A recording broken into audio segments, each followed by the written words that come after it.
going? What are you drinking tonight? Let's keep them flowing. Where do you come from? Where are you going? What are you feeling tonight? And what are you showing? Where do you come from? Where do you come from? Where do you come from? Where do you come from? Where do you come from? Where are you going? What are you drinking tonight? Let's keep them flowing.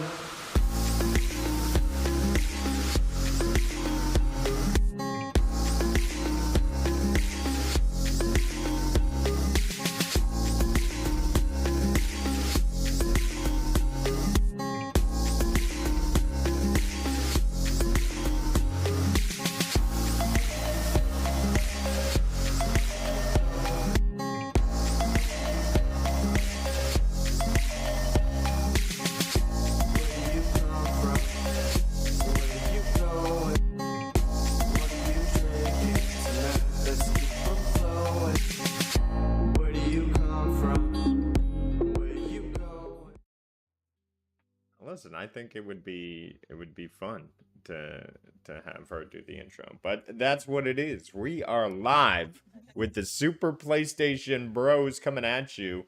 Good morning, good afternoon, and good evening. I am Rudigs, joined by Dorgon, and we are here to talk everything PlayStation, because this is a PlayStation First podcast called Super PlayStation Bros. If you're joining us on the VOD, be sure to like, subscribe, hit that notification bar because we go live every Wednesday morning, so be sure to catch us. We are going to be talking everything PlayStation this week, and look, Dorgon's getting me to look up PSVR 2s. Open box, that one, save $155. Seriously, man, like secondhand markets, they're amazing. Or the slightly used for like 5 hours markets. Fantastic. It's basically brand new, but a lot cheaper. Or, you know what's terrible is how attractive financing looks. $90 a month. I mean, it's like, oh, I could easily do that.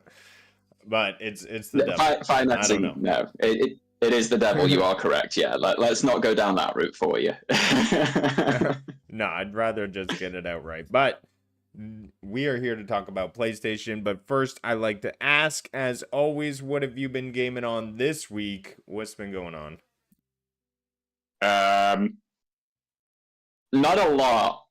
So I'm in a situation where my partner is between jobs at the moment. She got made redundant from her previous job. She's got a new job lined up. She's just waiting for the actual start date to arrive.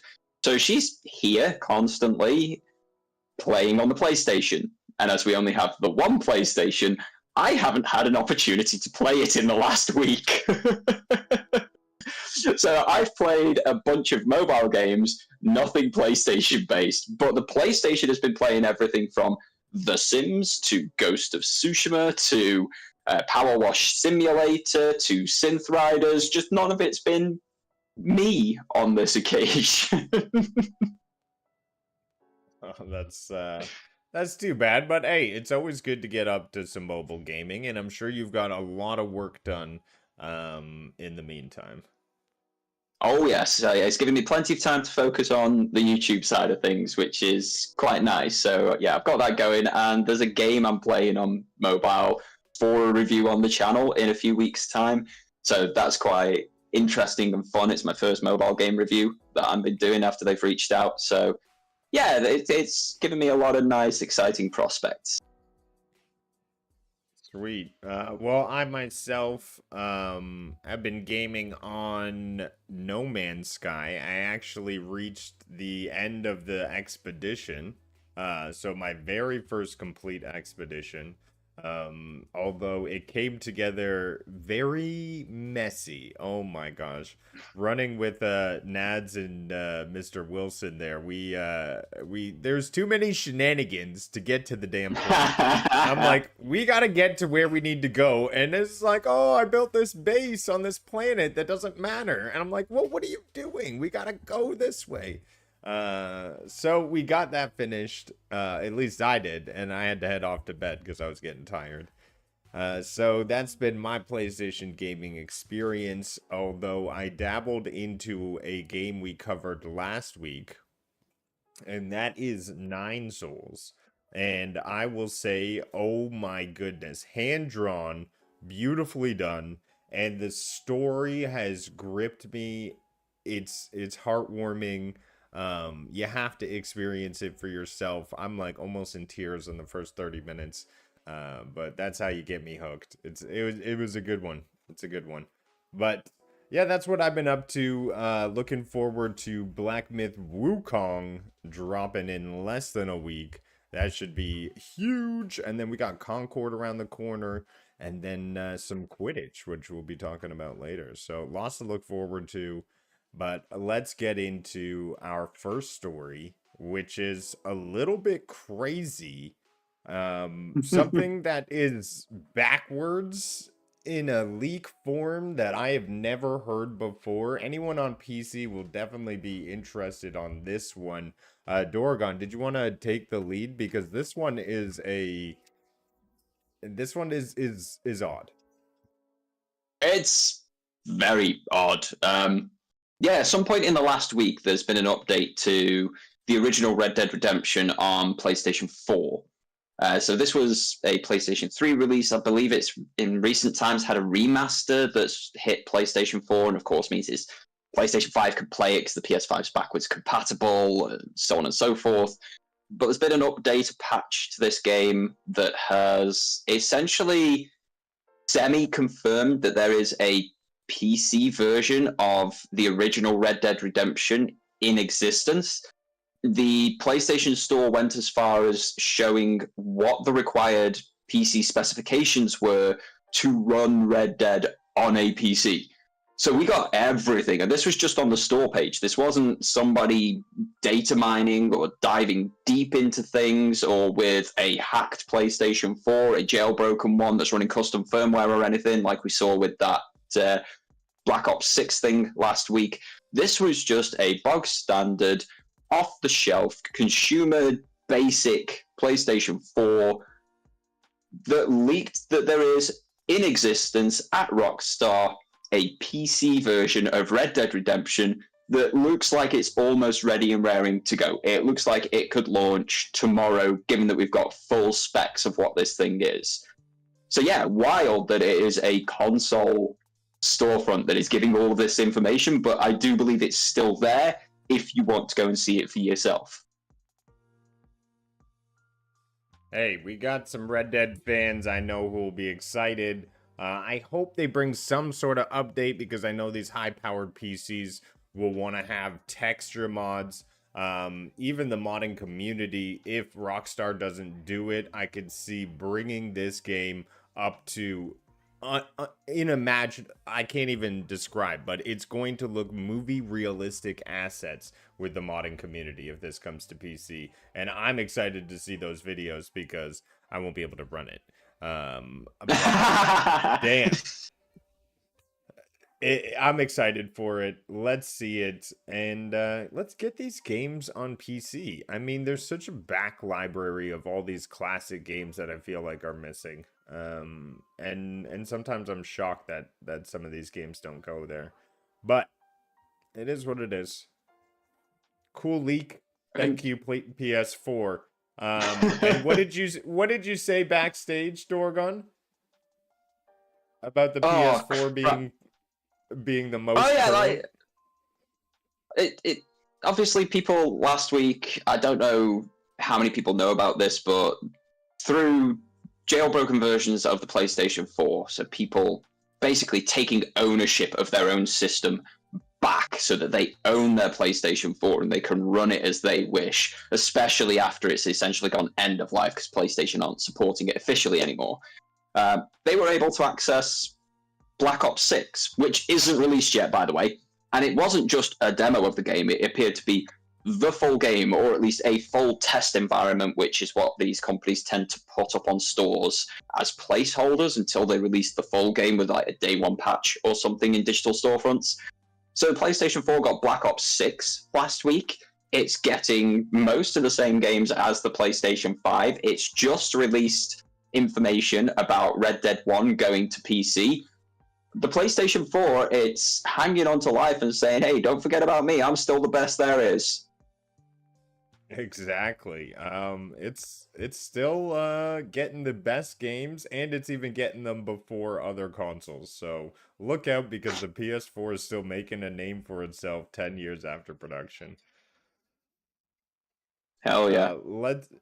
Let's jump into our friend we were talking about backstage. The handheld I saw you grabbing onto at the top of the show. Oh, And, yawn. Oh, how can one cope with such a huge device? Yes. Oh.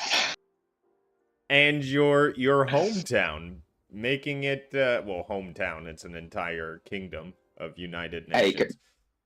compared to you guys, I can understand you calling it a town. I think we fit into one of your towns.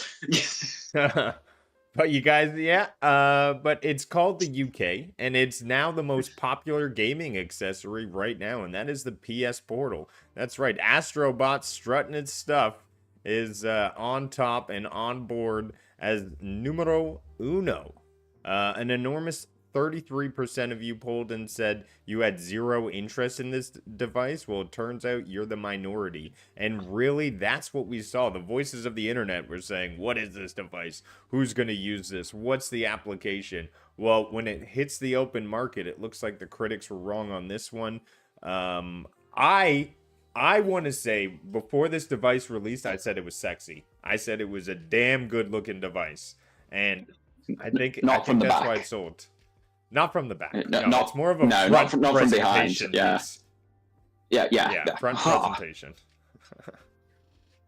See, Wibble's excited for RDR1. And Wibble, if you run some texture mods, oh my gosh, I want to see that game brought to life in like glory. Imagine riding the unicorn or the chupacabra.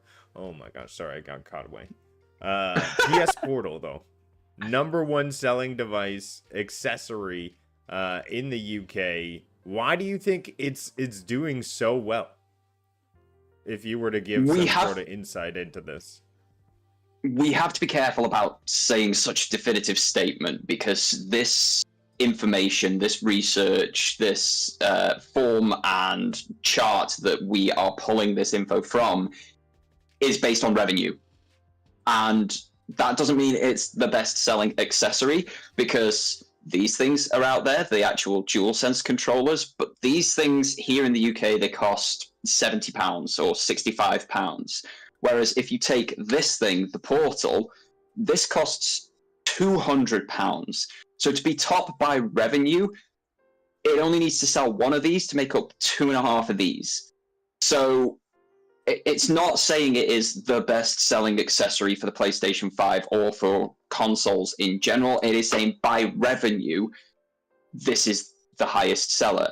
But that just means it's an expensive accessory. It's £200 per Portal that is sold. Whereas, say, your headsets are £100 or your controllers are £65. It does still mean it's selling well, because the DualSense Edge controller exists and the PlayStation VR 2 exists, both of which are more expensive than this. The DualSense Edge is £209, PlayStation VR 2 is £529 at full price. And even by revenue, this is outstripping those. So that still means it's selling quite a few. It's just a case of it's not the whole story. You're hearing, oh, it's the top, but it's top by revenue. So we could have sold more DualSense controllers, but because they cost less, and you have to sell 2.5 of those to get to one Portal, the revenue split is different. So it's still incredibly impressive for a device that even now, we were talking before the show, mine gathers dust on a regular basis because I just don't use it enough. If I'm playing my PlayStation, I'm at home on my 4K OLED TV. Why would I bother playing it on such a small little handheld thing? That there's no point to it. It just gathers dust left, right, and center. And I imagine there's a lot of other people who do as well. We were having a look at secondhand markets for these things before the show. They are incredibly readily available at cheap price points. We're talking like 120, 130, 140 pounds here in the UK, with a bunch of accessories with it, like protective cases and screen protectors and such. So yeah, it's an impressive stat to put out there, but we need to take it with a grain of salt and realize the reality behind it is just because it's an expensive accessory that is top of that particular chart. And I would say PlayStation is hitting it out of the park with their accessories. The DualSense Edge being one, I believe it was top selling accessory the year it dropped. The earbuds are very well performing. I can say so for myself, plugging them into the PS5. The End Zone ones, just high performance. So accessory wise, really great. And yeah, the price keeps going up for these things, like you're saying. But it's interesting to see that you were talking about the price of the PS Portal. It's actually the same price as, you know, the PS4. Very similar in price, almost within stretch distance. So now we see the PS5 reaching that 4 million mark, and it actually took longer than the PS4. But there's reasons for that, and it's like what you're saying, the cost keeps going up for these products. They're putting more into it. There's more happening behind the scenes in your box. They're having to put more hardware. I wonder when we'll hit that tipping point and then go back down into more of a cloud performing box, like we're seeing them introduce PS5 cloud streaming. Because I don't think they can go in this direction forever and ever, making consoles more and more expensive. How do you feel about this? Because obviously PlayStation is looking at these numbers and saying it took us longer to hit this milestone, but at the same time they made more money on the way. Yeah, the milestone. There's a lot of things that kind of happened to create that situation. This is the 4 million sold in the UK. A lot of UK centric information coming out this last week, but I think we've just had like one of our annual. Oh, this is how companies have done within the UK. The 4 million, there's a lot of provisos to that one. It launched in the middle of COVID. It launched in the middle of a massive superconductor worldwide shortage, which the world still has not recovered from. This is why buying phones on pre-order, you might not get them on the day of release. This is why there are still not as many PlayStation 5s in the world and Xbox Series X's in the world as these companies expect that there should be, as the previous generation said they would track towards. But this generation has cost more. In fact, during the generational lifespan, the price of console, unlike every previous generation, where after 2 or 3 years the price has dropped, it's actually gone up. We started at the £450 mark for PlayStation 5s here in the UK at launch. I got mine for £450. I was lucky enough to get two, so I was able to get one for a colleague that I was working with at the time, and he got his for £450 as well. And then 2 years into the lifespan, they increased the price of it up to £500. And then that just means they're making more revenue every time that they sell one of these things. Revenue isn't profits. We need to put that one out there. Revenue is just monetary flow, money going in, money going out. So yes, every sale of a PlayStation 5 is a higher amount of revenue, but it's not necessarily a higher amount of profit. I think it's a lot better than PlayStation 3, where they were losing billions upon billions per year by selling those consoles at $200, $300, $400, even $600 losses every time. But they've made more revenue from taking more time through some things completely outside of their control, with the superconductor shortage and the supply line issues. They've still taken more money in. So yeah, it's not like the PS5 is lagging behind the PS4. It's taken what, like 3 months longer to hit that 4 million mark here in the UK. Yeah, it's not long, but yeah, it's a lot more expensive console, and that means it's not exactly going to steam past the PlayStation 4 at any time soon, unless they can drastically drop the price. Or perhaps GTA 6. I always think that's going to be a big console mover. Could push it right past that mark. Only time will tell. However, we see weeks to reach 4 million. The PS5 is sitting at 192. While the PS4 is sitting at 161. So within reach. PS2 took 114 weeks, which is extremely impressive. And the Nintendo Wii, what a console mover. But that's what happens when you innovate, right? Yeah, you bring innovation, you do something different to the competition. The PS2 had a Linux partition in it as well, so you could actually run it as a Linux-based PC through your TV, which was great. So that gave that a few more legs. The Wii, everybody could get involved with because it was motion controls. These things take off. A little bit of innovation goes a long, long way. But yeah, it's still very impressive. 6 months behind with stock shortages and superconductor shortages that the company is still dealing with. If the PlayStation 5 had the supply from day one, it would probably be surpassing the PlayStation 4 and maybe even aiming for the PS2 in terms of total units sold.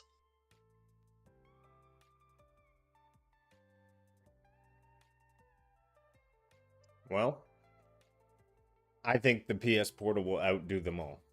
Just give it some time. Unfortunately, I think you might be right. Let's move on. This is a really cool one, but I have a bit of a hesitation for it. This is called Sony appears to be dabbling with written user reviews on the PS Store. Now, I saw you bring up this article. I went to go check it out. It's cool that they're doing it. They did introduce already giving stars to games. And I noticed that it does help. I'm looking at games. Oh, wow, 4,000 5 stars. It must be a decent title. I'll try this out. But the written review is just so difficult to type on a PlayStation unless they have like some sort of voice situation. I just don't like typing with my controller as is. They make it easy with the quick. Like as soon as I type 2 letters, it seems to figure out what word I'm typing, which I like. But it's just not fast enough. I don't know. It's not the same. If you could do this on your phone, like through the PS Store, I think that would be where this belongs. But that would be my comment on seeing this. Other than that, I'm glad they're pushing it forward. I'm glad that people will be able to hear other people's voices more specifically than just some stars. So yeah, that's some good stuff. It's a nice quality of life addition. You were saying about voice transcribing. The PlayStation 5 does do that. It does recognize voice. It can transcribe actually really well, probably better than my phone can, which is incredible. Just use the mic on your DualSense controller, talk to that, and just correct any spelling mistakes that it comes up with. Alternatively, you can plug a keyboard into a PlayStation 5 to type. But as you say, the PlayStation Store is available through a mobile application on both Android and iOS. I think that is probably going to be where most people end up going to write these written reviews. And I think it's good that there's that extra step involved, as we spoke about with the star reviews when they first came in last year. To have that extra step involved of you have to have actually purchased the game to be able to review it, it means you're not going to get these review bomb situations. It means you're not going to get trolls just turning up and crapping on something that they don't like without having played it, or lifting something up that they, again, haven't played but hate the negative sentiment towards it. It means that actual players are going to do that one. If you're then putting that extra phase of, if they want to do that written review, they have to go into their PlayStation app to do that on their phone. And let's be honest, typing a long review on a phone, as good as most of our thumbs are, it gets tiresome after a while, especially on a teeny tiny keyboard. But it's a good thing, these little barriers to entry where you have to have bought the game, played the game, and then go through another route to write a review. We'll see how it all pans out in time, but I think it's quite good. It's Steam do it. It seems to work really well for Steam. It can get communities coming together to change things that they don't like in games when things are changed back to a more player-friendly or player-preferred option. It's not going to be a bad thing at all, especially with the whole to review a game, you've got to have bought it type thing is quite good. I agree. I think that is a good threshold to be able to review it. Even getting, like, you need to obtain at least one trophy. That would be my next threshold to review something. No. We have seen many games where people have not got even the first trophy, the unmissable first trophy. We have seen many games where like 30% of the player base have got that trophy. That's just the price of entry. You've bought the game. I think that's enough of a barrier already. Like, don't make them bash their head against the wall in Elden Ring to get that first trophy. It's ludicrous to me when I started seeing that, because I think that was a revelation for me when I got the PlayStation and I saw the percentage of people who actually finished games, who have purchased the games. I'm like, how are only 20% of people getting the very first trophy? How is this? Who is buying the game and being like, I did it. I purchased it. Congratulations, me. I'm a gamer. I don't know. Have you watched any of Crash Echo's streams? I don't know if it's the Nerdmigos Discord that's linked in the description, because we've got a Super PlayStation Brothers sector in there. So if you do want to join that Discord, if he hasn't got it linked now, it will be on the VOD. But we've got a guy who streams with us called Crash Echo, who will pick a game up, play it for 2 hours on stream, and then never go back to it. So yeah, there are a vast portion of people, and there's a lot more gamers like him out there who want like that instant gratification, or they want something that really, really speaks to them. It has to be special to them to be able to get through it. They will just give it a try, give it a few hours playtime, and then drop it and never come back to it. They spend a lot of money on games. Game companies love these guys because they spend a lot of money and don't really play the games, and then they won't negatively review them because they haven't got the experience. But yeah, there's a lot of folks out there who will just pick up a game, play it for a bit, and not finish it ever. Yeah, I think reviewing should be the same as refunding. You need at least 2 hours. And I know PlayStation doesn't give refunds as a Steam rule, but I think it should be like that. But I digress. Reviewing is reviewing. We're all critics. We're all harsh critics. And if you want to see reviews on your favorite games, be sure to check out Cloud&Console's The Critics, where we review many of today's big upcoming games. But let's move on to everyone's favorite game. I see you all chatting away in chat about it, and I know it's coming out very soon. The launch and the adventure is ahead in Concord. We got a roadmap ahead of the schedule. 6 modes, 12 maps, 16 free gunners, 8 variants, which are skins, which allow you to access the different characters on your roster. You can have up to 3 variants of a single character, and then there's a whole switching between them to get their upgrades. It's a very tactical layout of how you select your characters. There is a lot happening. We got Season 1, Season 2, Season 3 planned out here. We'll kind of blur it out. We don't see it all. But fingers crossed we get to Season 3 in April. Listen, this game is looking beautiful. I've seen competition out there. This is a gorgeous game. It feels good, plays right. We have a review ourselves on it. And honestly, I had a blast playing it. I've never felt like I was a good PvP player. But this game, it gave fun back to PvP. It made me feel balanced with other players. And it focused on teamwork instead of me feeling like I was a lone gun out there. So I, for myself, have nothing but good things. But like we said earlier in the show, the open market is a strange beast that is difficult to tame.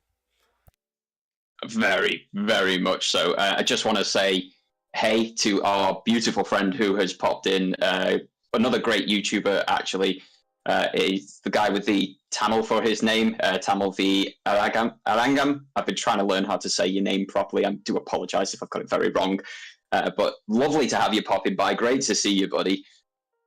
Yeah, Concord for me is a fun game. I loved the beta. I enjoyed all of my time with it. It looks gorgeous. Like, it plays really well. We had our foibles with it. We had our challenges, our issues, which we, as you say, we've done a full episode on Super PlayStation Brothers and gone into depth on it. I'm hyped for this game. I am looking forward to playing this game. It's one of those games that I could put a few minutes in or a few hours in weekly and not touch it again until the next week or whatever the case may be, or come back in 4 months or something. It's one of those games that doesn't require you to be perpetually online like many of these other live service games, like your Destiny 2s, which, by the way, I adore, or your Overwatches, which apparently nobody adores, or your Apexes, which everybody used to adore and then they did terrible things. So there's a lot of things that these guys are doing differently with Concord, which appeal to me, the sort of gamer that I am. They don't need to appeal to the people who've already got an Overwatch, or the people that have already got a Paladins, or the people who are more interested in Marvel Rivals. The fact that this appeals to me, when none of them do, is actually a great thing, because it means they are accessing a different demographic, which only spell good things for them, I think, in time. I like that it's got a roadmap, that there's at least 3 seasons coming for it as inclusive aftermarket and after-sale add-ons, additions. I think it's going to be good. I'm looking forward to this one. I enjoyed my time with it pre-launch. I have not yet ordered it. I have not yet paid for it. I'm broke. I live in the UK. Life is expensive, like really expensive. But yeah, it's one that I will pick up in time and have a good time with all of my friends, like yourself and anybody else who we play with in chat. A different demographics, no bad thing. Just because it isn't Overwatch doesn't make it a failure. Here's my one gripe with the game. And I understand we're in a marketplace today where some things may not be as feasible as they used to be, but I grew up on games when they came with 3 different modes. You had a single player campaign, you had a multiplayer, and then you had like some fun survival mode or something of the sorts. Nowadays, we seem to be getting games that are just based around that one mode, and they're just doing that one mode. And I almost feel like we've strayed away from the core of what I grew up and knew about, and that is just a symptom of the marketplace and the sheer manpower, technology, and cost of putting these things together. It's a paradigm shift you have to make mentally, because you are only getting the multiplayer, and for a price like this, I'd love to see them be in a single player adventure. You watch those cinematic vignettes and you see there's obviously some enemy faction, right? The skull masks. I'm not sure if you caught the anime short with Vale, but it was really cool. It opened up the universe. I'd love to see like a full 10 levels, pick your characters, have some co-op, up the difficulty, and then launch it with solo and multiplayer. But that's just me. That's just my old school thinking. But other than that, I have nothing but good things to say about the PvP gameplay on this one. I agree with you that games used to be much more complete. I remember when Overwatch won Game of the Year, the Game Awards, and my biggest problem with that was this is a 40 quid game, which was full price for games here in the UK at the time, that only does multiplayer. It was the first time we'd had something that cost so much, that had what most people saw as a tacked on aspect of the game. Uncharted had multiplayer in Uncharted 2 and 3. Both were great, by the way. Absolutely adore them. Would still play them if they were online.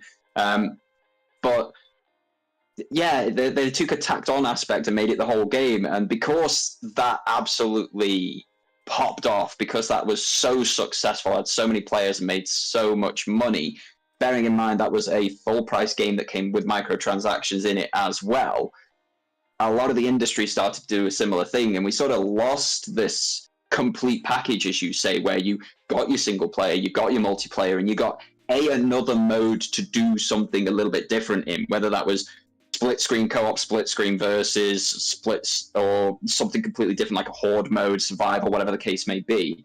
We lost that a lot. We have lost that a lot. As you say, there seems like there could be some single player elements with Overwatch, not Overwatch. What are we talking about? Concord. There's too many names going around my head now. What on earth, man? Oh my god!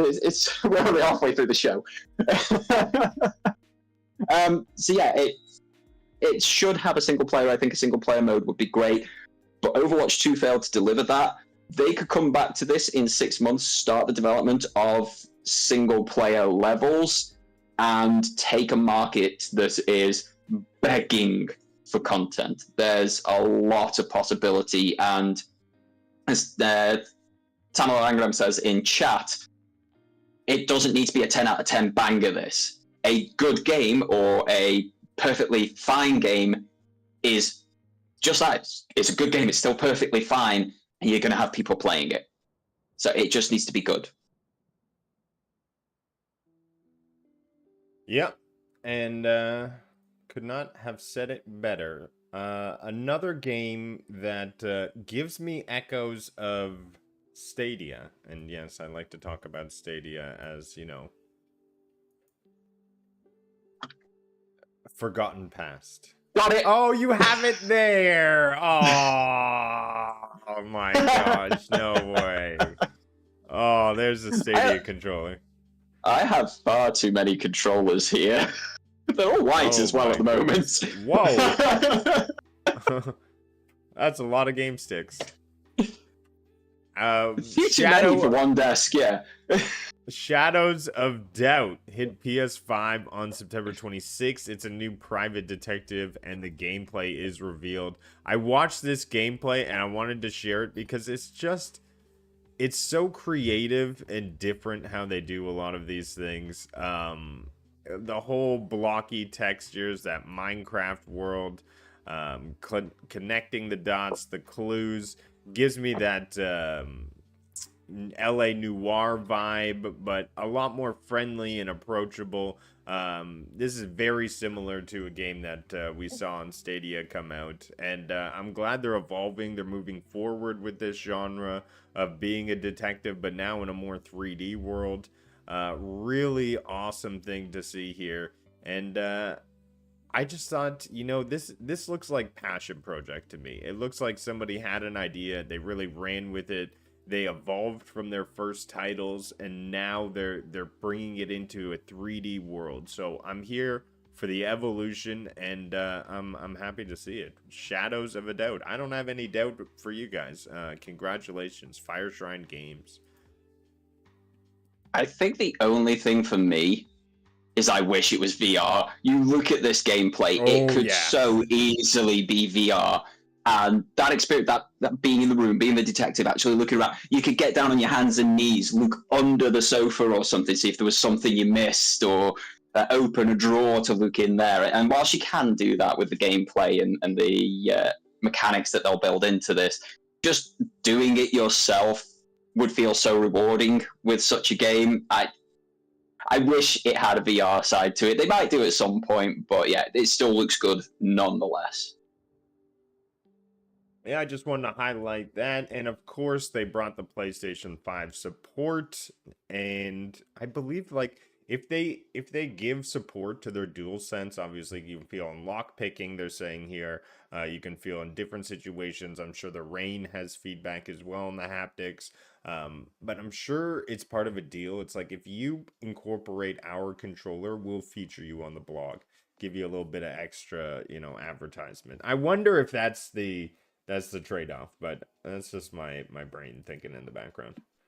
I think this is your tinfoil hat again, but as you say, like, this thing is what's actually driving next generation gaming for me personally. The DualSense is so much more immersive than the console itself. It's what games do with this, and the ones that really utilize it, your Returnals, your Ghost of Tsushimas, your Astrobots, like, they make this feel worthwhile. They make it feel something else, something different and better and beyond anything you've gamed with before.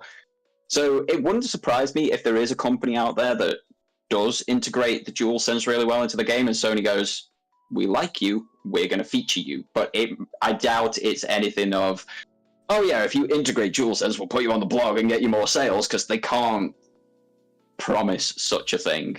But yeah, it's probably like part and parcel.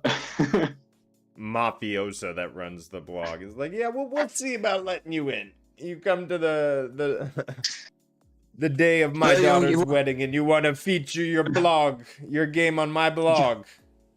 You want on the blog?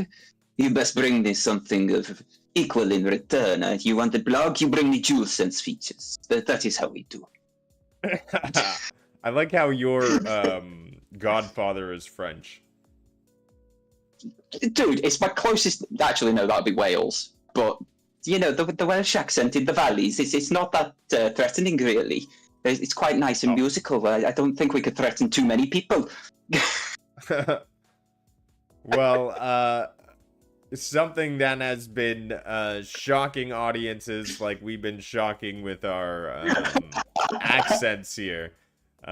First look at Astrobot limited edition DualSense controller. This thing absolutely wowed everyone when it came onto the scene. Shiny, sleek, and with little Astrobots all crowded around. This is the crown jewel of accessories. It's absolutely driving so many sales that it actually sold out almost instantly upon release. Now, here is my one gripe with it. Okay, you see in this preview here, look at the eyes on the controller. Look how they moved like that. I thought that was gonna happen. And because that didn't happen, I didn't get it. That is exactly the same issue my partner had. She's currently playing the PlayStation at the moment. Like, I can hear the fan whirring up. But she wanted the Astrobot controller because it blinked. Its eyes were moving. It's like, I hate to tell you this, but my dearest, they don't. I swear she nearly threw her phone at me. Like, it's not my fault. This is Sony misadvertising this, not me. Why am I getting attacked? So yeah, I think they would have sold somehow even more than selling out if the damn controller actually blinked. Yeah. But even without that, it looks like they have sold in the pre-order run. Not only that, some controllers are now being resold on eBay for double the price. So it's just an insane collector's edition of the Astrobot controller. Wow, what a home run for an accessory. And the numbers for Astrobot must be pretty good, I'm thinking. Wow. Yeah, £100, £120, £95. The cheapest one I can find is £85. That's insane. Yeah, Astro is hitting it out of the park. I think this is going to be a big win for Sony this year. What do I hear? Game of the year? Oh my gosh. Oh my gosh. I think you might. From the previews that we've seen, so people who've gone hands-on, people who've played it, who are saying it's exactly what you expect from Astro's Playroom, but then there's some difficulty spikes where you're like, holy crap, how did I get here? And the joy that it brings, the feeling of the DualSense and everything, there is a definite chance that Astrobot is at least in the conversation for Game of the Year. And if it delivers as everybody expects it to deliver, as everybody who has played Astro's Playroom expects and wants it to deliver, I foresee it winning quite a few Game of the Year trophies. I mean, let's see how it does. I hope the performance is on point. I can see a lot of success. I mean, just sheer controller sales alone, that means these people are invested in this title, and is definitely a reflection of the pre-orders that we're seeing. And we're hearing that some of these levels are actually difficult, that there's going to be some challenge here, so it may be getting more intriguing to a lot of different people. This is a really cool little environment that they are creating. Some even akin it to, a birth of Mario games here. This could be the PlayStation Mario to really boost the platform and create its own sort of atmosphere for it. I'm on board. Astrobot is looking cool, and the sheer, if you're a PlayStation fan and you love all the characters, all that atmosphere, I mean, it's all there for you, and I love it because it's a love letter to PlayStation. And yes, SPG puts all those ponies there, all the horses on the chat, and that's what it is. It's just people celebrating what they enjoy. So I like it. All the power to Astro. Indeed. But yep, Cool. If you haven't already checked it out, Dorgon's got a video letting you know where all the Astrobot trophies are, and they will be releasing the next one soon. I think it's going to be an Ape Escape trophy or an Ape Escape themed Astrobot. That's the rumor I've heard, but time will tell. Given where is left to get one, that would not surprise me. Yeah. Well, we have a PS Plus day one game garnering a lot of attention. And this is definitely one for the books because PS Plus doesn't typically come onto the stage with a day one game because, let's face it, we've had Take-Two CEO come out and just say it's not a rational decision for their title. However, this is where it sees its place in the more double A titles. The more, let's bring more attention to this. And it's a nice gift to those people out there on the PS Plus. Quidditch Champions reveals Tri-Wizard School pitches. So Dorgon, being from the UK, obviously where Quidditch was invented, how do you feel about the national sport being taken into the video game era like this? Oh my day! Like, seriously, some of your Harry Potter takes with the UK, man. Like, didn't you call our pound the Harry Potter dollar once upon a time? Yeah, the HPD. Yeah, the HPD, the Harry Potter dollar. My days. I am in very much two minds about this. On the one hand, there was a PlayStation 2 era Quidditch World Cup game that I absolutely adored. It played incredibly well. It felt like I thought the game should play from reading the novels, and it was incredibly good fun. It became a little bit easier as you started to learn how the AI worked, so you had to then get other players involved to actually get some form of challenge from it. But it was still a very good, very fun time. This, from the aesthetics, from the gameplay, looks like a beefed up, fully understood version of that particular PlayStation 2 game. So you've got every person on the field with different roles, doing different things. You can choose which position you're going to play in. So if you're Seeker, it's quite boring for quite a bit of time because you're just looking for this golden flitty thing that goes across now and then dive down and try and catch it. Chasers are the guys who are involved all the time. Keepers are basically involved all the time. And then you've got your bludgers, which is where I think you will end up because you've just got to bat a ball and people that you're trying to kill. Essentially, that is the entire role that person has. I have enjoyed every bit of time that I've ever spent around Quidditch, whether it's the made-up on-the-ground version that is actually played in the real world, whether it's the video game versions that you get, whether it's just reading about it in the books. The downside is this is a Harry Potter IP, and we all know, especially after the Olympics that we've just had and the outspoken hatred that J.K. Rowling was spouting in the past 2 weeks, that this is the brainchild of an absolutely hateful individual, someone who just despises entire swathes of humanity. So I'm very much in two minds about it. That there's a personal love about the actual subject matter, about my history with this sport and this universe, which really draws me towards it. But then there's this new history where the artist is deplorable, but there's also 1,000 other people who've worked on this game who deserve to be rewarded for creating something fantastically good fun.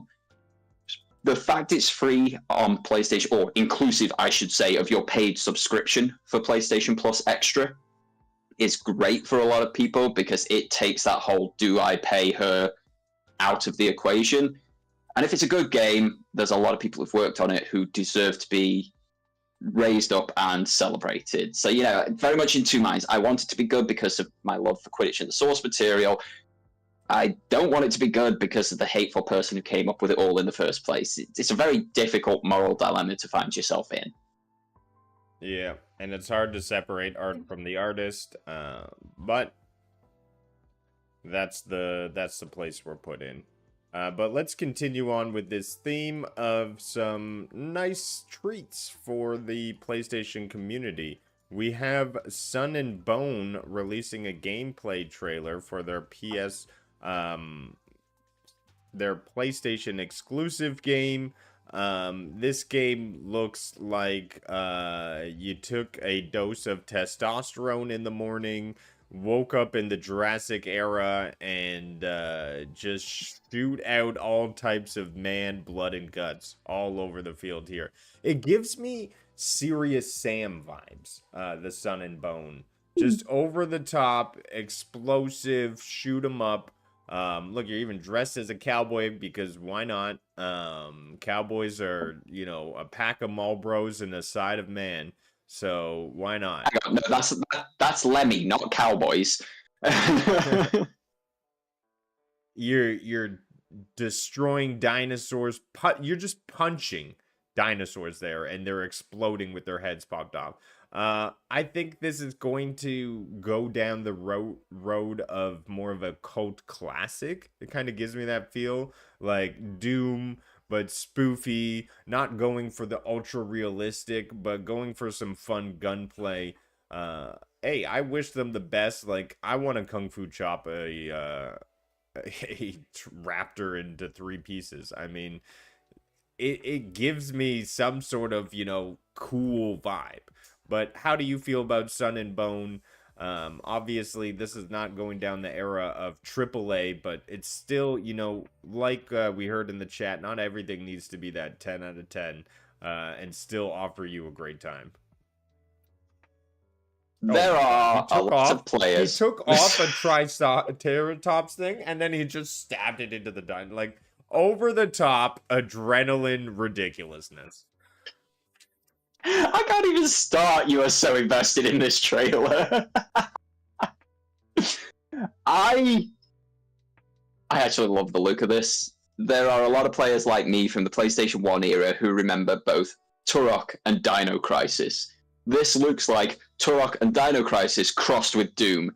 It looks ridiculous. It looks fun. I don't care if the graphics are terrible. That gameplay looks absolutely hilarious. Bring it on. We need some silly games. We need some games that do not take themselves too seriously, that aren't trying to be the next God of War, that aren't trying to be the next Ghost of Tsushima. It looks cheesy as all hell. It looks like the perfect Sunday B-movie. And on a Sunday, I will sit there, I will flick through the channels, and I am literally looking for the worst movie I can find to enjoy. This is that vibe to me. Bring it on. I'm all for it. Yep, and so Team Kill Media also responsible for Quantum Error, another game on the platform there. But you know, just having fun making games. And yeah, it gives you that PlayStation early game vibes. But hey, we could have a lot of fun there. Sometimes, you know, people go back and play retro a lot more often than you think, and sometimes a game that really feels retro but is new, it can offer that perfect mix. So I wish them the best, and good luck with your game there, Team Media Kill. Hey, let's jump into Gamescom. Did you say these are the guys? Sorry, before we get into Gamescom, they made Quantum Error. Quantum Error is a good game, but like, as Maker says, they do make some fairly poorly optimized games. Quantum Error was a very poorly optimized game when it first released. But it was a good game. I thoroughly enjoyed it. It's only like a middle-of-the-road game. It's not breaking any records or making me absolutely explode with, this is the greatest thing ever. But, hey, if they bring that sort of level of quality to this Sun and Bone, it could be a very enjoyable title. Yeah, I mean, Quantum Error arguably looks a lot better, more crafted in towards that realistic vibe. This is more of that, like you said, Turok feel from that retro skin. Like, you don't chop a dinosaur in half. That's not realistic, unless you work out. But so you can chop a dinosaur in half, is what you're saying there. You've got the guns to go ahead and chop a dinosaur in half. It's about the angle. You got to come in at the right angle. You see, If you're coming in at like a 9, it's not gonna be chopping off dinosaur head. You know, you got it. Anyways, and then it's right on. Look, I am the best Roronorazoro in the world. I went to the World Cosplay Finals in 2019. I could just do the snick, just unsheath slightly my sword, then snick it back in, and that's a dinosaur in half. Done, dusted, sold. We've got this sorted, you and I. Yeah. Bring on the herd of dinos. Co-op, I hope co-op comes to Sun and Bone. Bring it. It'll be hilarious and terrible, and I love all of it. Well, thanks to Maker, because I was a bit of a noob. I'm like, so wait, what is Gamescom? Are we having Summer Games Fest, Gamescom, and then the Game Awards? You just like celebrate games all the time. I'm like, how many times are you doing this, Mr. Jeff? What's his name again? Keighley. Dude. How have we got this far without you knowing what Gamescom is? I know, right? Right? Because last year, I swear we didn't talk about Gamescom. I don't remember talking about Gamescom. Last year, Gamescom was cancelled. So, obviously, there's more to the world than just America, which a lot of Americans don't understand. But the rest of us, the other sort of 7.75 billion people in the world, we want the same sort of shows, the same sort of access, the same sort of cool things that the Americans get on the regular. So Gamescom is essentially one of those, just like Tokyo Game Show is one of those. It's a show outside of the United States of America. Well, I had learned that, and I guess because I wasn't covering before as closely. I mean, full disclosure, 2 years ago I was a Stadian, and then, you know, we're just closed off in our little world there. So Gamescom is new to me, and I look forward to it. I believe it's in 6 days. We have it released on August 20th, same day as Black Myth Wukong. So will I be able to tear my attention away? We'll see. But it looks like we'll be covering if all things align, we will be covering Gamescom on Cloud&Console, making sure that we get all the live watching of what's happening. There are some games I'm going to be looking forward to seeing, like Phantom Blade Zero. I want to see more of that. Perhaps a 2025 release date would be cool. We're going to see more things from Black Ops 6. Monster Hunter Wilds. I'm not a big Monster Hunter. I know Dorgon, maybe you be more akin to monster hunting. But Marvel Rivals is obviously going to have a spotlight, and Civilization. So, plus, I think we're going to see more things that we don't know right now. Indeed. Jeff has confirmed that for Gamescom, unlike Summer Games Fest, we are actually getting new game announcements. So there are games that we don't know about, that maybe we've heard some rumors, maybe there's been some rumblings, but there is nothing official out there in the world, that in 6 days' time, we are getting information on. We will get trailers, we will get maybe gameplay, we might even get release dates for some of them, but we are hearing about new games that we don't otherwise know about officially at Gamescom. So that's a good reason to tune in. Yeah, I would say so. So look forward to it. Check it out, and look for the video here on Cloud&Console. So I wanted to cover this one with you because I know this is sad, and I brought it up this morning, and I want you to give your take on what's happening. One, I feel bad because this is a Canadian studio, and I never like to hear, you know, bad things happening in Canada. You know, that's just it. Canada is, you know, my hometown. So it's sad to hear that this studio, which has been publishing games for 10 plus years and really pushing the virtual reality as a platform forward by publishing 35 games and partnered with most of the most important companies in the industry. And it was all Canadian. You're welcome, world, for contributing. Now, it's sad, but I want to give your take. You're obviously the VR expert when it comes to the panel. How do you feel about Archaic here and the news that we heard? Very sad. There's not many of their games that I've played. A lot of them are on other platforms, other headsets. So they've worked with everybody, as they say. They've done a lot of work with Meta. They've done a lot of work with PC VR. But the one that I have come across, that I have played, that I absolutely adore, it is a massive, massive spacebound RPG, all in VR, and that is Journey to Foundation. It's still available on the PlayStation Store now, playable in PSVR and PSVR 2, and it's just a great experience. It's so well optimized. It runs absolutely flawlessly. It's a lovely game, a lovely story, a lovely setup and set of mechanics. It disappoints me to see such a thing. I didn't realize they'd had job cuts in January. They dropped from a few hundred members of staff to around 50, but they've obviously not been able to keep up with the cost of making games, which we've seen spiral exponentially in recent years. Overheads for studios and such have also spiraled. They've got to ridiculous levels of cost. Licensing engines, if these guys were maybe using the Unity engine, which a lot of VR games do, they have to pay every time somebody installs the game, even if it's just the same user who's bought the game once but installs it on 3 different devices. They have to pay 3 different times to Unity now for those installs. There are overheads and money-making schemes across the board which have really negatively impacted them, and to lose somebody with the wealth of experience that they've got, with the catalogue of games that they have created and the skill set that they could take forward and create even more in the future, for them to just disappear in the space of 8 months.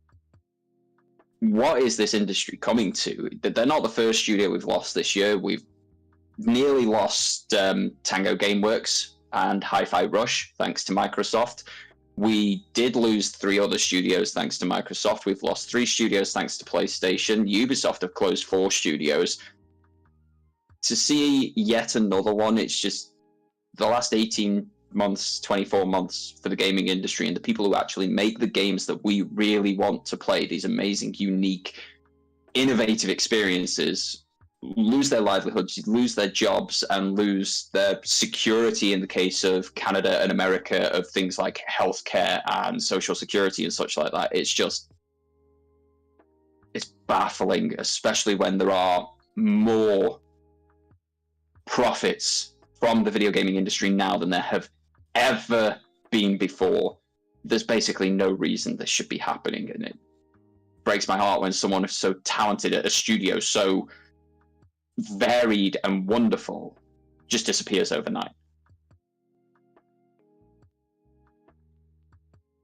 Well said. Yeah. I don't know what else to say on that somber note, but I will transition to the last story I have here. Building hype for one of my most anticipated game, and I'm hearing that there is a lot of hype behind it. #1 wishlist game on Steam.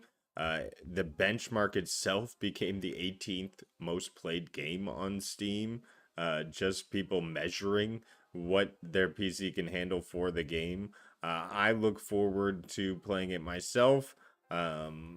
This game is really pushing the Unreal Engine 5. We're starting to see this generation of games starting to hit everything now. Of course, the only console place to play it is PlayStation 5, another PlayStation 5 exclusive for now.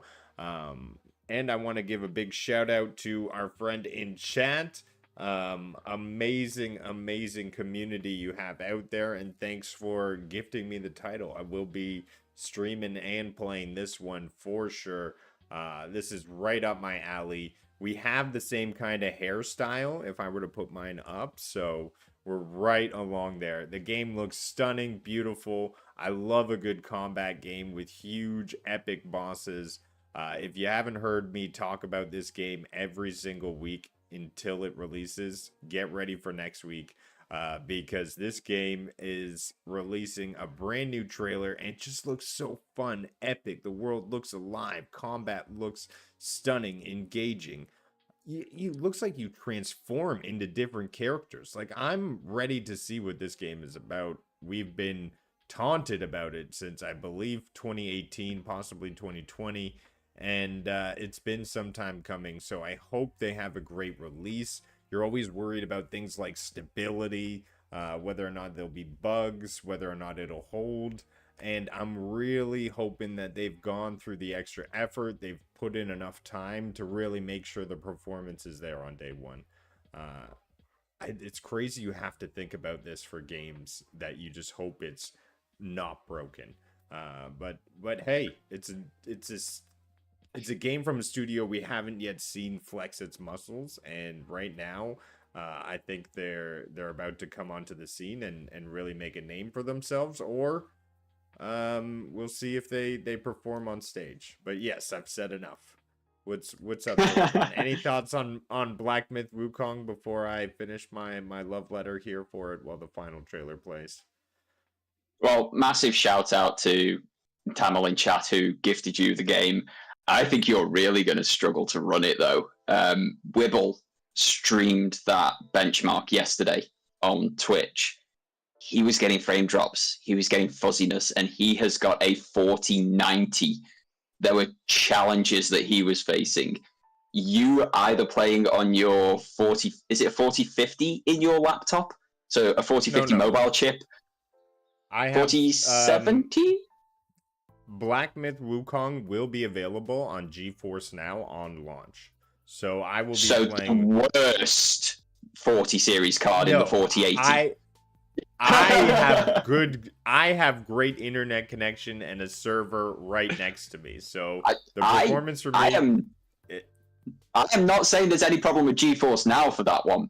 It's the 4080 that it's going to be trying to run on. If it's struggling on the 4090, you're going to have more problems on the 4080. Which makes me think the PS5 is going to have big challenges running it as well, unless it has been hyper optimized specifically for that hardware. The game looks ace. It looks amazing. I love anything that brings mythology into it. I'm a sucker for world mythology, and the Chinese mythology is one that I don't have a lot of knowledge in. I want something to ignite that spark, make me go and search it out, like I've done with Italian mythology, like I've done with Greek mythology, like I've done with Norse mythology, Australian mythology, and so on and so forth. I want something to ignite that spark in me, and it does seem like Black Myth Wukong could do such a thing. For me, it's a bargain bin pickup further down the line. It's not a day one for me personally, but there's a lot about this game to like. I just think there's going to be a lot of people struggling to get it to run on day one, no matter where they're playing, even if they've got the best top-of-the-line hardware and GeForce Now's ultimate tier, even the PlayStation 5, I think there's going to be a few struggles unless they've got a day one patch to hyper-optimize it. And like you say, it's a bit bad that we're having to hope that a game is releasing in a finished, workable state, but apparently that's how gaming goes in 2024. Yeah, Cyberpunk, man, you really wrecked it for everybody. Come on. You made me scared of any other game launches. Cyberpunk, Jedi Survivor, some flubbed launches. I just get worried nowadays. But hey, this one's going to do well. I think they've taken their time. They put a lot behind it. 6 years in development. And this is really them coming onto the stage. So optimization, I'm sure, is front of mind for them. I hope the best. And I'm sorry to Wibble, who apparently is having issues with getting it to maintain. And I wonder what kind of settings he's putting it at, because I saw somebody have medium settings and it running at like 120 FPS on the benchmark. So he's running it at 4K unlocked frame rates, and you're getting frame drops, yeah. But it depends what you notice. So for me, like the most frames I get out of something is out of my tablet, 120 in certain games. I don't notice the swing from 120 to 90, but I notice the swing from 90 to 60 or I notice the swing from 60 to 45 sort of thing. So it depends what your starting point is. Internet of Games in chat is saying, on the 4090, it's a lock 60 at DLSS quality. If you're going to notice frame drops at 60, you're going to notice 5-10 frames dead easy. And that's where people are facing challenges. There are drop frames, there's fuzziness in the graphics, even with that DLSS quality. Some folks have been getting screen tearing. It's going to be different for everybody. Obviously, PCs, especially the Windows devices, are so varied. It's not a one-size-fits-all like the PlayStation 5. So some people are going to have zero problems. It's going to be running at 4K 120, no issues whatsoever. There's going to be people out there who can barely break the 30 frames per second mark just because of the build that they've got. Whereas the PlayStation 5, I'm hoping they've optimized it so that it runs at least at a solid 60 frames per second. If that's still at like the 1080 that things like Spider-Man 2 have been running at, I don't know many PlayStation gamers who noticed that dip in resolution quality. If they can do it at the 1800p that Ghost of Tsushima runs at 60 frames per second, bring it on. That'll be greatest for everybody, but fingers crossed it's optimized and a locked frame rate on the console. Yeah, I know for myself, I'd love it if I could just get a lock 60 because it feels good, and Horizon Forbidden West really showed me how good a lock 60 can feel. So I just want a lock 60, give me 2K, a little bit higher end graphics. I don't need to push it to 4K. And hopefully I can get that experience I'm looking for. Even like you said, a good 1080p at a lock 60 will be a good experience, I think, as well. But that is our show for today. I want to thank everybody in chat for coming and hanging out. You guys have been absolutely amazing. The real superstars of the show are you guys, chat. We appreciate you guys. As Super PlayStation Bros, you guys are, I don't know what a metaphor is here, a good enough metaphor, but you guys are just awesome. Usually, I was like, come on, brain, think of something witty here. But nothing came to, I need more coffee. I need more, PlayStation, but we'll get to that later. Be sure to catch us next week at the exact same time. We'll be hanging out, chilling, talking about PlayStation, and there'll be more to go over, as I think we'll be past game comms at that point. So we'll have a lot to discuss what happened at Gamescom. But Dorgon, what do you got going on your channel? What would you like to shout out? There's 3 of my recent videos up. So one is reviewing a console bag for taking your PlayStation 5 anywhere with you. There's one that, as you kindly pointed out earlier, is a guide to where all of the current secret robots are in Astro's Playroom prior to the release of Astrobot. And there is another one reviewing a PlayStation VR 2 game called Big Shots, which made me feel very, very ill. Any viewership is appreciated. I've just finished a new script. I put the voiceover down earlier today, so I'm just going to start jumping into the editing process of that one soon. And then I've got a game to be playing on Android for a review in a few weeks' time. Now, I'm going to throw it over to you, and I know that Wednesday is normally that family game night, but your family have been abandoning you as of late. Are we getting the Fortnite shenaniganery this evening? Please say yes. We will see, because last I heard they were not in the same city as I, so I think they may be up at the cottage. I'll be double checking to see if they're around this evening. But if not, I've been dancing with the idea of playing some Among Us. I think that would be fun. For who's ever around. But we could see there may be something happening. I'm sorry for the ambiguity, but with family game night, it's dependent on my siblings, and they are 17-year-old teenagers now. I started family game night when they were like 14, 15. It's just crazy how long and how fast time I goes. find it absolutely mad. One, that family game night has been going that long, and 2, that you have 3 17-year-old siblings. How do you cope? We don't live in the same house. That's one way to do it. Otherwise, Friday, you've got to download another podcast covering all things gaming and tech, do you not? Yes, on Friday mornings. Be sure to catch it at this time, actually. And we will be covering everything gaming tech. Love to jump into AI and just banter. That's a bigger panel, a lot of voices, great conversations. But until then, be sure to click the links in the descriptions below, like, subscribe, share, and we'll catch you on the next one. Have a great one, guys. Take care.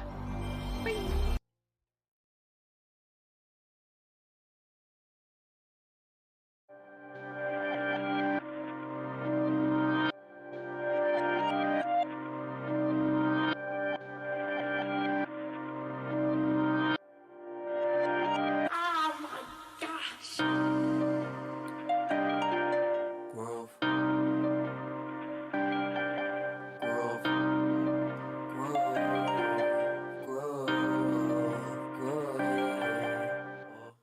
Why try to believe in me? Why try do I even need to? I die with the season leaves.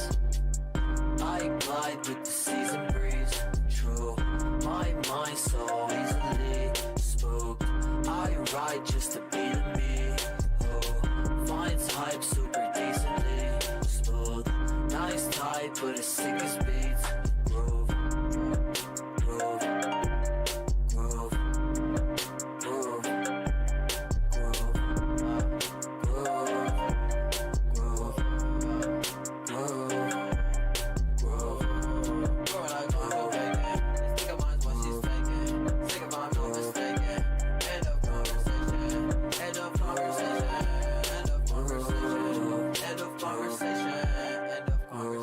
Wanna put a pussy in a box up, gonna get some pussy in a hot tub. Would you be a goodie?